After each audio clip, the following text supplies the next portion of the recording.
We've got a few more signings to dive into. I mean, this offense continues to evolve as the season goes on. Welcome into Buccaneers Insider, presented by Hard Rock Bet Sportsbook. Casey Phillips here with senior writer and editor Scott Smith. And for it to be the offseason, we got a lot going on here. We got a lot. So a lot happening here. We've had schedule release. We had rookie minicamp. We already talked about the schedule. Oh, right, that's true. If you have not seen it, we did an entire schedule reaction video with all of our thoughts. And again, also, if you haven't seen it, the schedule release video we put out, Tampa Bay Watch. Incredible. Very well done on our team. So this last weekend we had rookie minicamp. So finally our first time to see the draft picks, the undrafted guys, the tryout guys, everybody out there in their Bucs practice gear for the first time. And it's, of course, no hitting, no actual football happening. Lots of walkthroughs, lots of learning, a little bit of work on the field with the training staff. But it is a good first look at a lot of these guys going against some other NFL, type caliber people that are all trying out, and you really hope to see your top draft picks shine, and it seems like they accomplished that. I want to be careful not to be accused of overhyping this, because I heard a little bit of that after one practice. There was so much buzz already about Rueben Bain, and I get it. It's one practice. It's not in pads. How much could this are the Bucs trying to oversell this? They already are talking about what a steal they got at number 15. But then we had an opportunity, along with some other people, to break down some film. Or watch it with some of the high-ranking people in our personnel department, and they showed us some stuff from rookie minicamp, and he legitimately looked fantastic. Yeah, I mean, really the explosion, his bend around the edge. You'll see some clips here, and I don't know how much you can tell off of just this, but the power. We saw clips of what he did really well in college, and then we saw stuff at minicamp, and it was the same stuff. So it's a good start. Again, I'm trying not to overhype this, but it's a good start. I would agree with that. And then another one that was interesting was Ted Hurst. That this is a guy who, not super high round draft pick, but someone I know they have high hopes for. Well, and when you're not in pads, again, you definitely would like to see your wide receiver get some nice separation. It was funny to hear from Brian McClendon, the receivers coach, talking about the draft day experience, because he said we had a range where we were thinking about taking Ted if we could get him, Ted Hurst, but he didn't really think it was going to happen. And as the third round was going on, he's like, oh my God, I'm getting really excited because this might happen. So I think he's a guy that the Bucs thought would be off the board by the time they were on the clock in round 3, and they got him. And he, as it's been put, he played at Georgia State, right? So you expect them at a lower division to dominate, and he needs to dominate, and he did. And then when you get to rookie minicamp, about 70% of that camp is people on tryout contracts, right? So he should dominate there again, and he did. He looked really good. He creates separation very easily. He got open deep multiple times, and just presented himself as a great target for quarterbacks, mainly Jalon Daniels. So it was a really good start for him as well. I know I'm not trying to be overly dramatic about one rookie minicamp, but he looked. And he did what he was supposed to do. Yep, yeah. It's not that we're saying this means that, we know we've drafted a round of nothing but Hall of Famers, but it's just they've done, you don't want to see them struggle in rookie minicamp. And I think that was great to see. And speaking of targets, Bauer Sharp, again, a late round tight end pick. He also showed some cool things on the tape. I have a note for myself here that he ran some really sharp routes, and I didn't mean it that way. I was not purposely trying to make a pun, but he did. We saw again in the session with the personnel men, some really nice routes that created open, got him open quickly. And he ran a really nice pivot route, which is not necessarily an easy route for a tight end. And he looked like somebody that could be a factor in the passing game. Yeah, and then also, not that I'm biased, but of course, the Mizzou linebacker. I will be talking about him every opportunity that I get, so just be ready for that, everybody. But we got to hear from some of our rookies speak to the media for the first time since coming in here after getting drafted. They didn't tend to do some of those Zoom appearances. This was the first in-person time, and so wanted to play a couple clips that Josiah Trotter spoke about in terms of his thoughts on having Todd Bowles, for him as a defensive guy, getting to have a defensive-minded head coach, and then also just what he feels like he could bring in Todd Bowles' scheme that I think is going to be interesting for everybody to hear. Yeah, no doubt, especially as a linebacker. You know, you love it when your head coach is a defensive guy and the person that's calling the plays, so you can, go to him directly if you have questions about something or whatever the case may be. So, and he's a football guy, so it's just great to be able to just talk ball, just talk to him about the scheme or just ball in general. So it's great for a linebacker, and for me, I love it. Yeah, just, a bit of be versatile within my position, be able to do everything, to be able to just show different things I can do within my game. I think that's the number one thing. So to be able to just be able to blitz, cover, play the run, just everything I can do at the linebacker position I can show, and I'll be able to do that. And I think within my 2 years I was able to cover a lot of stuff within the scheme, so that helps. So I'm not going in with no experience within doing it, so I've been doing it already. I just really liked hearing him talk about his role in Coach Bowles' scheme and how he feels about it, because he talked a lot about some of the aspects of the coverage part being things he did feel comfortable with. And I think a lot of people have assumed or thought, oh, this is a run down type of linebacker. And yes, of course, I do think that is where his biggest strengths are potentially. But that was another thing that we heard when speaking with the personnel department guys is, he's very young. And so that's the perk of that, of the ceiling could only grow in terms of learning more in the coverage thing. But he sounded far more comfortable talking about his ability in coverage than I think a lot of people have given him credit for. And I think our scouts feel like he has the traits that translate to being possibly good in pass coverage. Yeah, so I think that'll be fun to watch that growth and learning happen for him as well. So, we've obviously talked a lot about our drafted guys, but there are a lot of undrafted people as well, and it's just, again, inevitable every year, one or two end up being able to make the roster, make an impact. So tell me about some of these undrafted guys that you've noticed and just this group, some people you're excited to see. Well, we'll take a look at the whole list of them. It happened in stages, but we ended up with 16 undrafted free agents. And like you said, every year a couple of them make it. Last year, for instance, the team was really high, and you could tell it by the guaranteed money they gave them their bonuses on tackle Benjamin Chukwuma and safety J.J. Roberts. And sure enough, both of them made the team. Now, Roberts unfortunately got hurt in training camp and was on injured reserve, but they were very high on him and are so again. So some of these guys are probably going to make it.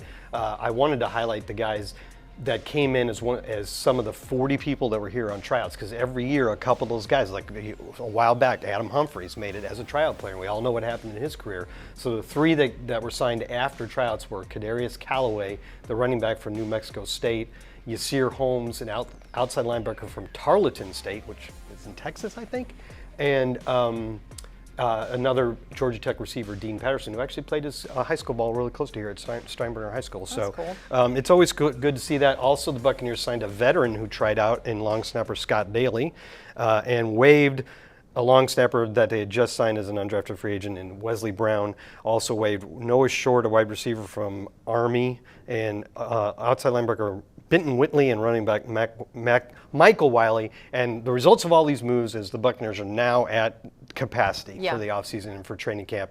It's 90, but it's really 91 because UCF tackle Paul Rubelt, who's from Germany, is part of the International Pathway Program, and so you have a roster exemption on him. He is a large human. I walked past him for the first time the other day, and I felt like I was back working in the NBA because I remember when I shifted from NBA to NFL, guys got shorter but bigger. And then this was suddenly like, you are a full NBA center size. He is 6'10". No. 6'10" and a half. That's my favorite part about his scouting report is that he's 6'10" and a half. Because that half inch, that's very important at 6'10". We can't be just 6'10". He might be the tallest player ever in the NFL. I mean, he obviously has to make it, but he's going to be around the whole year because of that roster exemption that continues on to there. So it'll be like Lorenz Metz for a couple of years. He's going to be here. It's incredible. I'm and very you know excited. what? They said he moved around pretty well. Which is great. For a guy that size. I love that. You got to worry about leverage, of course. You're always trying to get low, and I think that's the big challenge for a guy that tall, but he looked like he moves well. I think that's really exciting to hear. And then, of course, again, as a Mizzou person, I hate to say Kansas. this, but our Kansas quarterback, yeah. Tell us about him. I think the Bucs were really excited that they were able to get Jalon Daniels, probably the most excited of all those guys on that list of 16, that they were able to get him. They thought he would. There was a very good chance he was going to get drafted in the 7th round. He had a long career at Kansas and put up a lot of numbers. He can run. He has a strong arm. He's got a little bit of a windup, but apparently that works for him, right? So he looked good at training camp. At minicamp. One of the hardest parts of putting together a rookie minicamp is if you didn't draft one, getting solid quarterback play? Because these guys have to know everything, right? Yeah, and it's they a lot to ask. very little really time fast. to know. And apparently he did a really good job at that and made some really nice throws, especially in the red zone. We saw a lot of clips of some high-level throws in the red zone. So I think that's a guy they're excited to have around. And then I know we also, just like we got to hear from some of the rookies, we also got to hear from some of the offensive assistants. I know we'll be hearing from the defensive assistants this next week. So this was a good opportunity to hear people like Zach Robinson, Brian McClendon about some of their new additions and just the offense overall. So what stood out from those guys when they spoke to media? I think the number one thing that I heard from both Zach Robinson and Brian McClendon is that they intend to have Emeka Egbuka specifically focus on playing the Z position, like the flanker. You know, the X is like your Mike Evans type, and he's usually on the line of scrimmage, can beat the press and get downfield. Your Z is usually on the tight end side, off the line of scrimmage, and you're more likely to go pre-snap motion. And I think that fits perfectly for what Emeka can do. He can make plays over the middle of the field, but he can also make plays on the outside.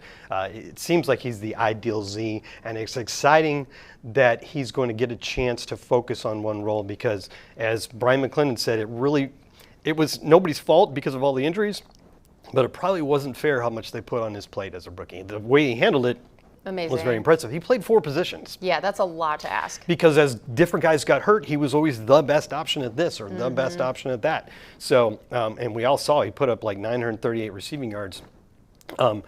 Trailed off a little bit at the end of the year, and I think, as Brian McClendon noted, well, I mean, we can hear from him, but here in a second. But as Brian McClendon noted, he'd been through a lot of play that week. Yeah, let's go and listen to that. It'll be good, like you said. They'll be able to kind of settle him in at one spot. You know, Mick, obviously, he's an extremely talented guy. He's an extremely everything, you know, when it comes to talented, you know, smart, all of that stuff. He kind of checks all those boxes. And so because he does that, you have a tendency to use him as much as you can. And he got put in a position that, quite frankly, he was, you know, we leaned on him probably more than we should have early in his career. And it was nobody's fault. You know, guys got banged up, and he was the best guy there, and so we're trying to do a bunch with him. And so the one to be able to get a lot of the talented guys back out there around him, that's going to help him out a lot too. Yeah, it's a coach when he's got the pin clipped on his shirt there.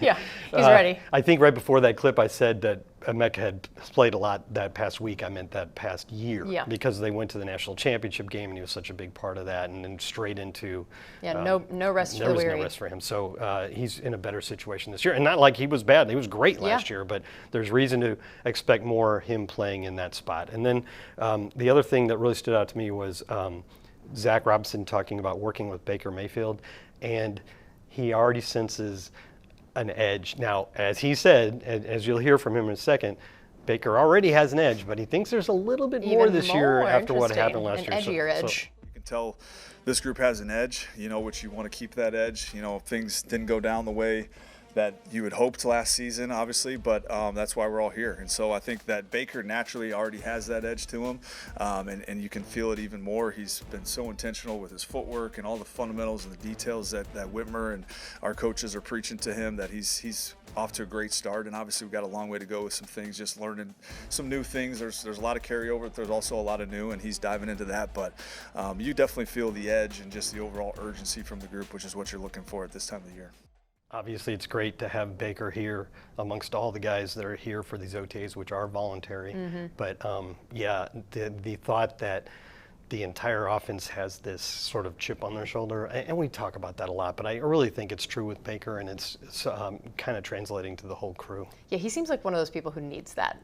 Yeah, it helps. He thrives on that for sure. Well, I know we also have a new quarterback coach in Chandler Whitmer, and so ironically, we got to hear from him, and what stood out to us most was not even what he said about Baker. It was his experience having come straight out of college with having to face Rueben Bain Jr. in that national championship game. Yeah, we don't have to play the clip because it's pretty short, but I'll paraphrase it for you. So obviously, Chandler Whitmer was the offensive coordinator? Quarterback coach at Indiana, so he was working with Fernando Mendoza, which was obviously an unbelievable success story, and now he's here as our quarterback's coach.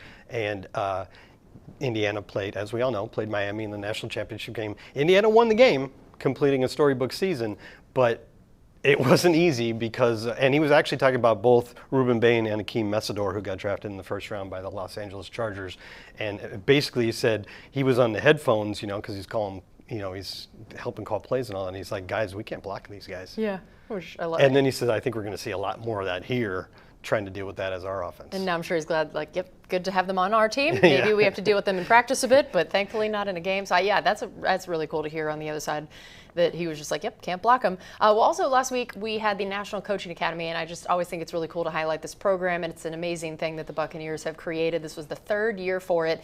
So essentially it's 25 finalists get selected out of a crazy number of applications from literally people from all across the world, tons of different countries, all over here. It is eligible for coaches or people that just work in sort of the football programs that have at least 3 years of experience at high school, college, or pro. And they come in, after they're selected, they get to be here for a whole week, and they get to participate in rookie minicamp, actually coach alongside our coaches, interact with the players, sit in all those meetings. But then there's also a ton of programming for them. So they got to hear from Tony Dungy, Rondé Barber, Bruce Arians, Todd Bowles, Jason Light, assistant GMs Rob McCartney and Mike Greenberg, vice president of player engagement Duke Preston, vice president of football research Jackie Davidson, and then myself and our head of PR Nelson Louise did a media training for them. And then we also had members of our HR team give them training on how to interview well for a job. So it is truly an unbelievable program. From those 25 finalists, 5 will get selected to actually come back and participate in training camp based on their performance during the week. They poll all the coaches, what'd you think of them, who really stood out. And so they've not been notified yet, they haven't been selected yet. That'll happen closer to training camp, but we'll highlight that whenever that happens. But 5 will get to come back, and I got to be a part of all of it. I get to do a lot of those panel discussions with those people. And it's truly incredible advice, separate even from coaching. I'm taking notes on, they talk a lot about leadership, and they talk about how to really reach people, and, just how to influence the next generation, and so many of the things that are about coaching that aren't just X's and O's that I think are applicable to anybody. So yeah, truly an amazing program, and just love to highlight. It's largely designed because you'd hear things about how the NFL was so much who you knew. It was, oh look, this guy got hired as a coach, his dad was a coach, and his dad was a coach. So it's about really trying to bring in people that didn't necessarily already have those connections to give them that chance to get to know our staff, which I think is a really incredible program. So I can't believe the roster of speakers. That's insane. I know. It's truly people would pay a lot of money to hear from all those people. And then finally, we got news. If you've seen that quarterback show on Netflix, first of all, it's great. I've really enjoyed it. It's actually quite good. I think it's really fun. Now we know that Baker Mayfield is going to be selected. That got announced this last week. So season 3 premieres July 14th on Netflix. We will get to see a behind the scenes of Baker last season, which you and I were talking about how we wish the season had gone better for his sake of being on that show. But we also said, man, I think it's going to be a really interesting insight into what all he was dealing with last year. I think we're going to find out he went through a lot. Very true. And then, of course, we're going to get to see his adorable family, because I always love the off-the-field stuff as well. So make sure you stay tuned for that. That's going to do it for us on this edition of Buccaneers Insider. We'll see you next time.